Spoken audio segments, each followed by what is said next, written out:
Hi guys, and welcome back to another tier list, and today we're checking out another heavy hitter in the deathcore scene that we kicked off the second wave of deathcore, and that is none other than the band Chelsea Grin. And what's really cool about this band is the fact that there's not one original member in this band. Every person who was a part of this band when it was initially conceived is no longer there. It's completely different. So that's what's really cool about this band, and the fact that they've pretty much changed hands. They've evolved a lot as a band. They've changed their sound drastically in some cases, but always have been the one and only Chelsea Grin. And today we're going to be ranking every major release from them since 2008. God, that feels like an eternity away. But anyway, if you like this video, give it a like and comment down below what you would have ranked for yourselves. But anyway, let's jump right in. And to jump right in with, we have none other than the EP, the first EP, called nothing else than self-titled. And what a striking image that first EP initially had. It was aggressive, it was heavy as hell, and if I'm gonna be honest, kind of forward thinking as well. Re-listening to it for this, I found that there was a lot of moments where I was like, wow, this sounds like just straight up modern day slam, like a Vulvadinia kind of a slam, or even Ingested. So in that sense, it's kind of forward thinking. Production wise, it was actually pretty clean. I wasn't expecting that for a 2008 release, but if I'm being honest, it sounded kind of better than Infinite Death by Die Hard. So props to that. Overall, all the tracks are heavy. They're not going for anything, you know, overly dramatic, overly cinematic. They're just trying to be heavy and aggressive, and they achieve that for sure. They put a bit of a Jim Carrey sampling, which all I can say is nice. It's a good touch. I wasn't expecting it, but I like it. So overall, I really enjoyed it. However, I'm gonna give it probably lower than you probably think I should, because it was their opener, it's their first EP, and I know for a fact they've done so many good albums since this one. So just for that, I'm gonna give it to a D to a C. Like, it's definitely higher than Infinite Death. But in the category of Chelsea Grin, this is just a stepping stone. This is a small stepping stone of what they're actually capable of. And that leads us straight in to none other than their first big release, Desolation of Eden, which was actually produced by none other than Tim Lambesis from As I Lay Dying. And what a perfect person to produce your album, because, you know, As I Lay Dying was probably one of the biggest bands at the time. So to have him like come on your project makes perfect sense, and it really shows. This is a great album. If I'm being honest, I didn't like the guitar tone on this one as much as the EP. I thought it was very tinny, it was very sparse. It didn't have as much weight as the EP did. But besides that, the writing is hugely improved, way more intricate, a lot more inventive. And of course, it has a legendary track, Recreate, which even to this day still holds up somehow.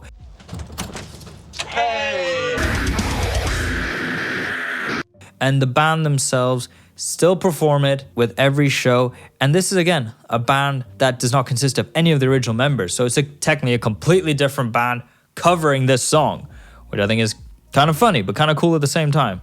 That this band has become more of a collective, in a sense. But yeah, great album. It's got, of course, Recreate. It's got the opening track, Judgment, kicking us off, giving us a heavy opener. And honestly, every track is pretty solid. They've definitely incorporated a lot more of a melody into their writing with tracks like Revenant, which I really enjoyed. I think it was a very underrated track, but I think it's dope. In a way, it's a perfect progression from their opening EP. It's just got a little bit more refinement. It's a bit grander in scale, and overall, it's solid. So with that, it's going to be a solid C tier. Might have been thinking it was going to be higher, but not. I'm going to keep it C tier for the time being, just because, again, this band somehow has a weird way of getting gradually better and better over time. So with that, yeah. So yeah, I'll put that there. Okay, next we have another stage in progression, which is none other than My Damnation. A lot of the comments I said about Desolation of Eden will apply here, in that it's just a lot more refining. There's a lot more melody put in, a lot more cinematic elements, a lot more orchestral elements, which I really like. There's a lot more dynamicness in it as well. And also, the Marge Simpson vocals are now pushed up to an absolute 100.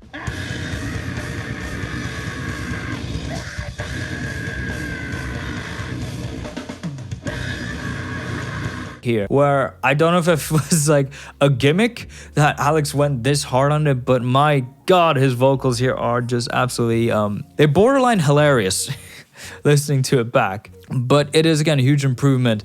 I think the title track, My Damnation, that ending breakdown was super heavy, super creative. I love the also track Everlasting Sleep. And their final track, I think Hail the King, which had a feature from none other than Phil Bozeman from Whitechapel, which is going to be a tier list that will be coming up. A very interesting one to go through. Again, it's just a huge progression. It's constantly evolving, constantly improving. And I think, yeah, this was a great piece of work. I also think in the discography, this is definitely one of the albums that are a bit underplayed. If you had an opinion on it before, I'd recommend going back, giving it another listen, because it's pretty solid. I love it. I love it. And again, it just shows more progression. So with that, I'm going to keep this progression train going by giving it a C to a B. Let me just get that. Whoops. Give it a C to a B. Very deserving. As you can see, we're getting better and better and better with time. And now, speaking of evolution, we have none other than the Evolve EP. And this marks the one of two big diverse changes that happened within the band, in that this was the album that introduced none other than Jason Richardson from Born of Osiris. And what did he bring? He brought technicality and a lot of noodling to the project. And I don't know if it was him specifically who brought it as well, but there was a lot more electronic elements. Things had changed now. They're being more creative, they're being more inventive. They're almost pushing away from their original tone, in that it sounds almost kind of metalcore-y. This EP also saw the introduction of Pablo, their new drummer, who brings his own style of vocals to the table, where he has definitely his more growlier stuff, which comes more out in the later years. But here, his big one is, of course, in the track Don't Ask, Don't Tell, where he opens the track with these clean vocals, which, for a deathcore band of this level and up to this point, have just been giving us bludgeoning Marge Simpson-style vocals.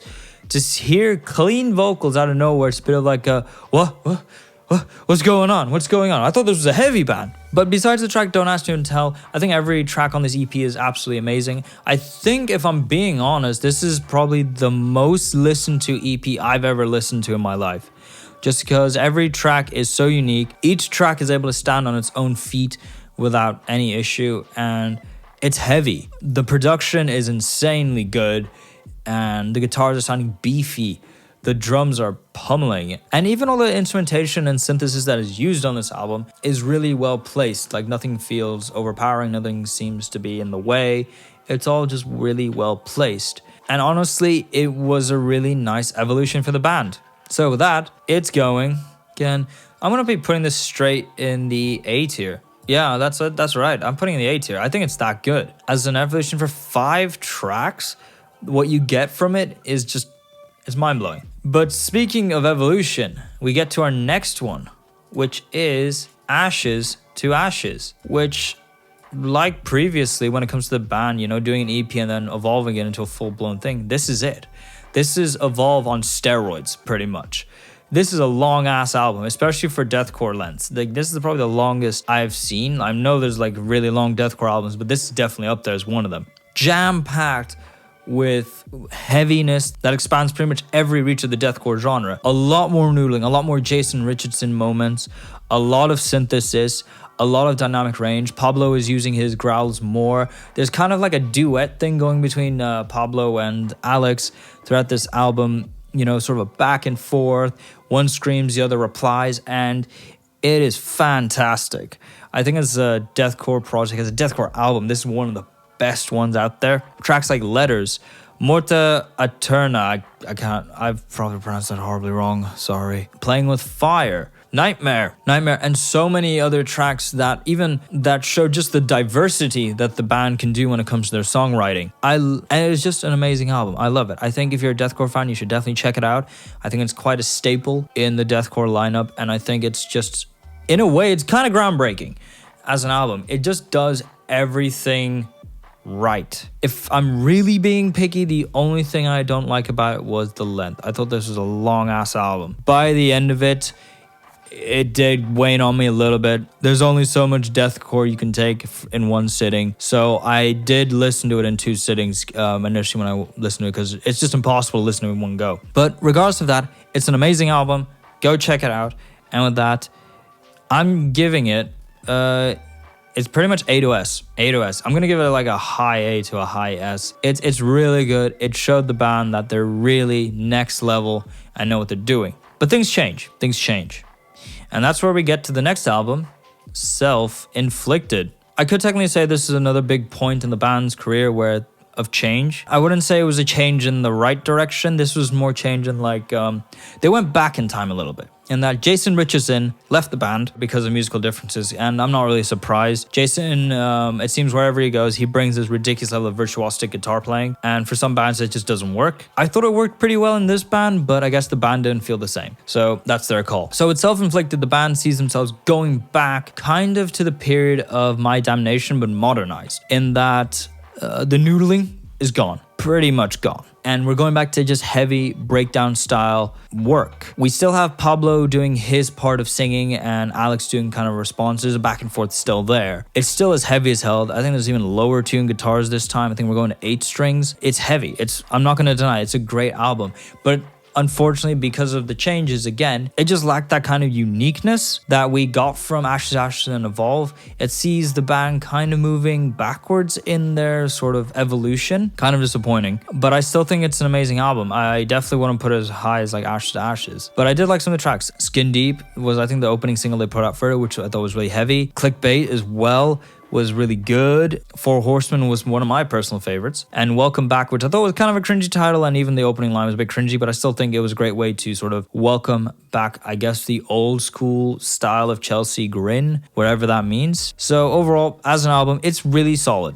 Still disappointing that they went back in time a bit, but at least when they went back in time, they definitely did a more cleaned up version of what they used to be known for. So with that, I'll be giving it's gonna be a B to an A for me. I'll give it a little bit higher. It's more like an A. Honestly, I think it's a great listen, and it's great for the gym. I mainly listen to this one in the gym. Finally, we have probably the biggest change that happened to the band, and that is in the rollout for Eternal Nightmare, with the obvious one that we lost Alex, the last remaining original member of the band, Alex Kohler, vocalist, and got replaced with none other than Tom Barber from Lorna Shore. So what an upgrade.